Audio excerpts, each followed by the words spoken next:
Semua orang yang hidup di era tahun 80-an hingga awal 90-an pasti kenal SDSB, singkatan dari Sumbangan Dermawan Sosial Berhadiah. Ini adalah praktek judi menebak-nebak angka yang dilegalkan pemerintah pada waktu itu. Dasar hukum tentang perjudian legal ini bermula saat pemerintah meresmikan SDSB pada tahun 1985 melalui Surat Keputusan Menteri Sosial nomor BBS 10/12/85. Setahun berjalan, omset dari undian berhadiah SDSB ini mencapai angka 1 triliun, angka yang luar biasa.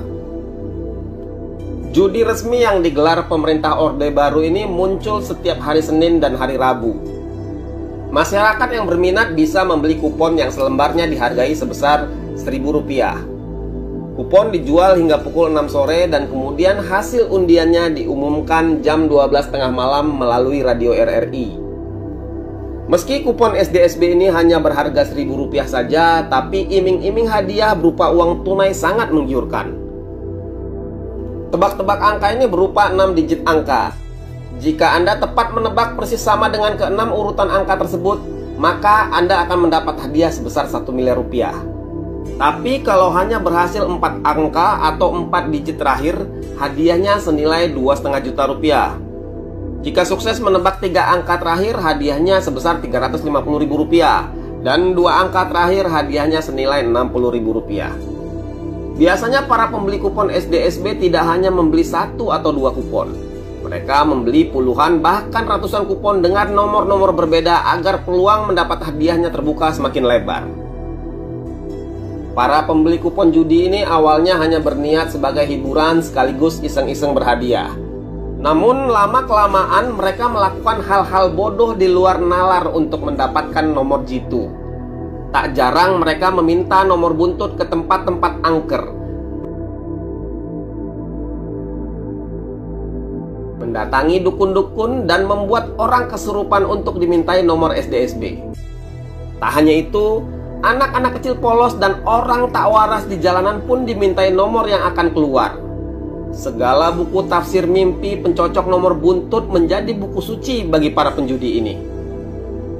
Kemudian para penggemar SDSB tersebut tiba-tiba menjadi ahli tafsir mimpi. Apa saja mimpi yang mereka alami selalu dicari makna dan dihubungkan dengan angka-angka SDSB. Para pedagang obat pun ikut bermunculan bak jamur di musim hujan. Dagangan cuap-cuapnya pun laris manis. Para penjudi ditipu dengan iming-iming nomor SDSB cantik yang mereka jual. Lebih gilanya lagi, bila ada kecelakaan kendaraan bermotor, beramai-ramai mereka mencatat nomor kendaraan yang kecelakaan itu untuk kemudian dipasangkan menjadi nomor SDSB.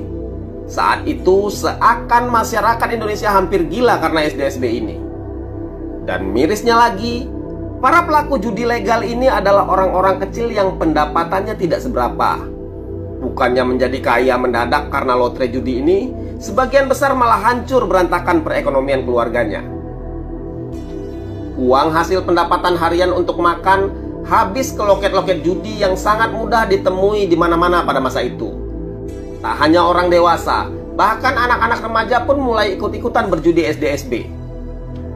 Selama 8 tahun undian resmi ini beroperasi, kelompok agamawan seperti MUI menganggap SDSB tak lain dari judi yang terselubung.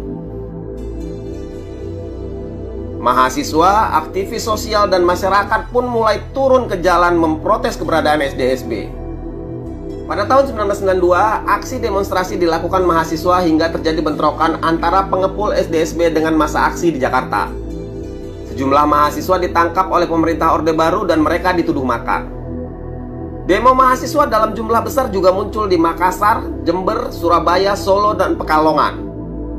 Para penentang kupon SDSB bertambah geram ketika pemerintah begitu lamban menangani masalah tersebut.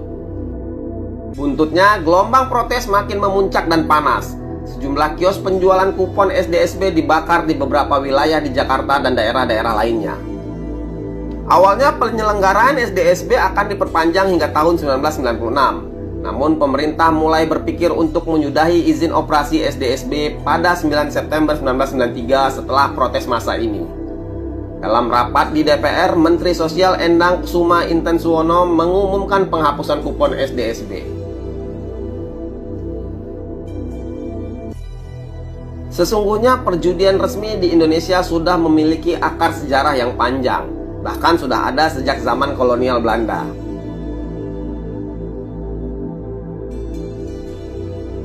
Pada masa penjajahan Belanda, judi berlangsung melalui sebuah aturan yang dikeluarkan oleh residen setempat.